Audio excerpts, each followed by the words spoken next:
Ating mga magigiting na karpentero, guys. Yung isa engineer yun. Yan. Ako vlogger.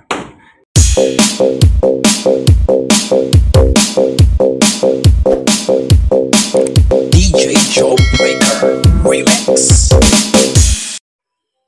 Ayan guys. Gagawin na natin yan. Para matapos na. Ito nga pala i-finish din yung pinsan ko. Si Elmer. Focus siya sa pag-finish. Shout out nga pala. Kay San Elmer. Kaya dyan sa dalawa natin kasamahan dyan. Medyo kasi makapal yan. So yung kapal na bubuhusan natin dyan. Hindi kasi pantay yung yung lupa niyan. Hindi kasi pantay yung lupa niyan dyan. Kaya habulin natin yung taas niyan. Pero limilan pa rin natin para maglagay natin sa tama. Siyempre, lahat ng bagay, ilagay natin sa tama. Iyan, finish na. 10 bag na simento na ubos natin. Finish na siya guys. Yan. Thank you guys. Sarap trabaho na yung kabuuan. Magawa na sila. Ding-ding na. Ating mga magigiting na karpentero, guys. Yung isa engineer yun. Yan. Ako vlogger.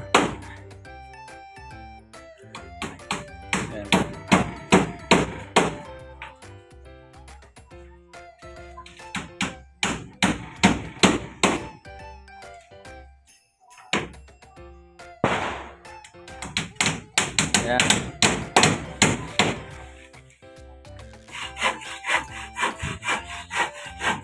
Ganito guys.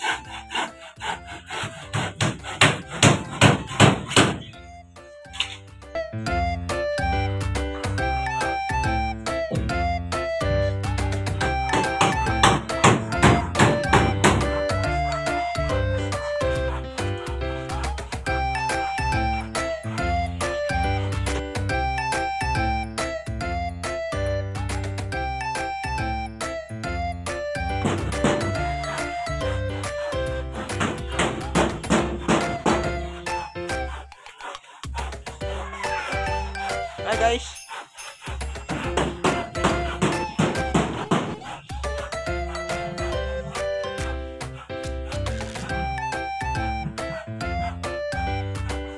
Marami pang kulang. Ilang pa? Plywood. 1, 2, 3, 4, 5, 6.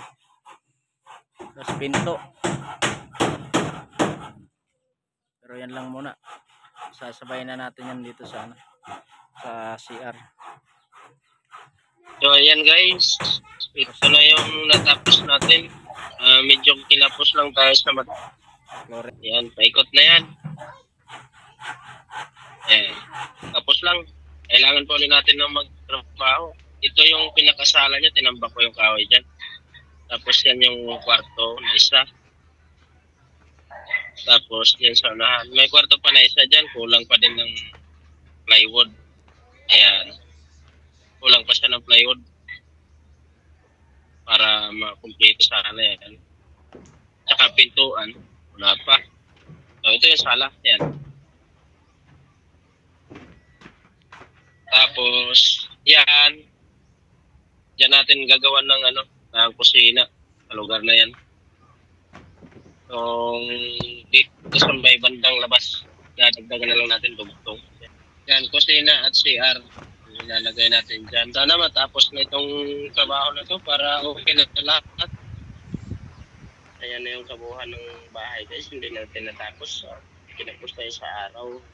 Ang ating bakasyon, kailangan natin bumalik ating trabaho. Hintay na tayo doon. Ayan guys, maraming salamat sa inyong panonood.